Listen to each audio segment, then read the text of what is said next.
par ce désir qui nous rassemble. Ce document a 5 parties. Il développe l'articulation de 3 pierres angulaires, la communion, la participation et la mission. Comme principes généraux qui se dégagent de cette réflexion du synode, il y a tout d'abord l'égalité de tous les baptisés qui sont appelés à participer dans le processus de discernement des décisions, mais aussi à prendre part activement dans la vie et la mission de l'Église.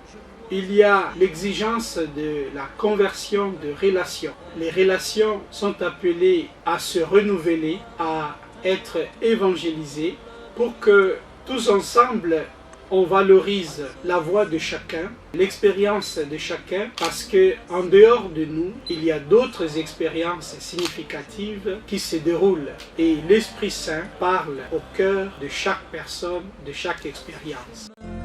Par ce chemin À faire ensemble.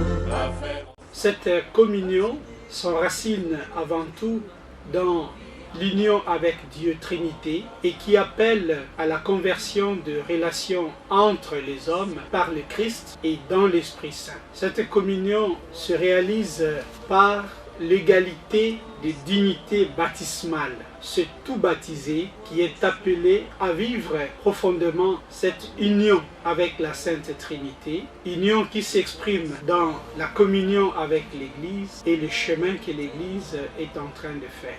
Cette union appelle à la participation de tous les baptisés dans la mission et la vie de l'Église. Et la mission que chacun de nous reçoit est celle d'annoncer Jésus-Christ, de le témoigner pour que le monde puisse croire en Jésus-Christ et recevoir le salut en lui, salut qui nous advient à l'intérieur des sacrements de l'Église. De nos vies en commun. en commun. Le premier aspect est que la façon d'agir et la façon de vivre doivent s'exprimer à travers l'écoute de la parole de Dieu, la célébration des sacrements, la communion fraternelle et la mission que nous recevons comme Église, celle de témoigner de la tendresse de Dieu dans le monde. Le deuxième aspect, c'est l'articulation des structures et des processus à travers lesquels s'exprime cette communion, ce discernement, cette mission de l'Église. C'est un aspect très important dans le processus synodal.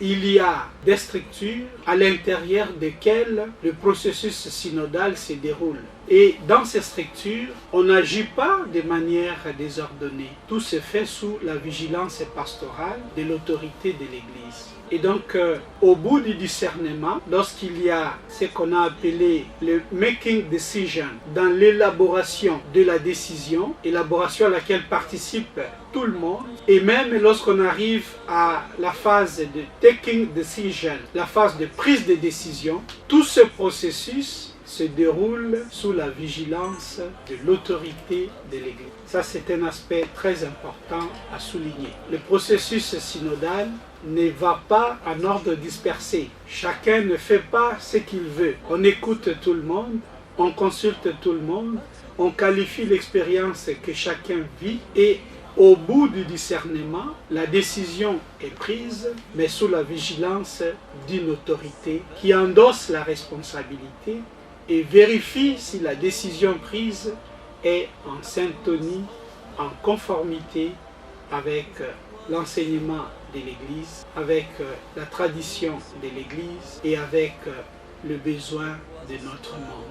Le troisième aspect, c'est que ce processus dans son ensemble est orienté vers l'évangélisation, vers la mission. Tout le processus synodal nous conduit à la mission et la mission est celle d'annoncer la bonne nouvelle de Jésus, de dénoncer le mal et toutes ses formes qui peuvent avilir l'humanité. Et cette mission vise à construire le royaume de Dieu déjà ici et maintenant. De nos vies en commun.